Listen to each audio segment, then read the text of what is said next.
আওয়ামী লীগের কারণে বাংলাদেশের মানুষ পানির ন্যায্য হিস্সা থেকে বঞ্চিত বলে মন্তব্য করেছেন বিএনপির মহাসচিব মির্জা ফখরুল ইসলাম আলমগীর। ফারাক্কা দিবস উপলক্ষে বুধবার গণমাধ্যমে পাঠানো এক বাণীতে এই মন্তব্য করেন তিনি। মির্জা ফখরুল বলেন, 16 মে ফারাক্কা দিবস আমাদের জাতীয় আন্দোলনের এক ঐতিহাসিক ও গুরুত্বপূর্ণ দিন। আজ থেকে 48 বছর আগে অবিসংবাদিত মুসলিম জননেতা মাওলানা আব্দুল হামিদ খান ভাসানীর ডাকে সারা দেশ থেকে লাখো জনতা ভারত থেকে বাংলাদেশে প্রবাহিত গঙ্গা নদীর পানির ন্যায্য হিস্সা আদায়ের সংগ্রামে ফারাক্কা অভিমুখে ঐতিহাসিক লং মার্চে অংশ নেয়।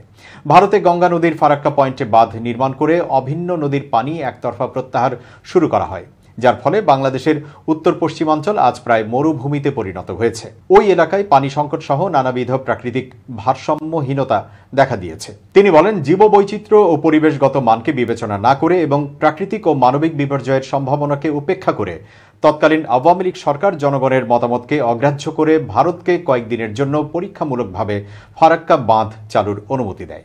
কিন্তু সেই বাঁধ অব্যাহতভাবে আজ পর্যন্ত চালু আছে।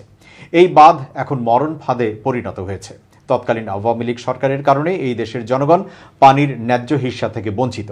ফারাক্কা দিবসের তাৎপর্য অত্যন্ত প্রাসঙ্গিক উল্লেখ করে বিএনপি মহাসচিব এরপর বলেন, আন্তর্জাতিক আইন কানুন ও কনভেনশনের তোয়াক্কা না করে 54টি অভিন্ন নদীতে একের পর এক বাঁধ নির্মাণের মাধ্যমে নদীর ধারাকে বাধাগ্রস্ত করে ভারত একতরফা নিজেদের অনুকূলে যেভাবে পানি প্রত্যাহার করছে, তাতে বাংলাদেশের অস্তিত্ব আজ সংকটের মুখে।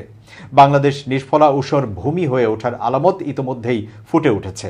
সুতরাং 1976 সালে 16 মে মাওলানা ভাসানীর নেতৃত্বে রাজশাহী থেকে ফারাক্কা অভিমুখে যে ঐতিহাসিক লং মার্চ এগিয়ে গিয়েছিল, তা যে কোনো অধিকার আদায়ে এদেশের জনগণকে উদ্বুদ্ধ করে।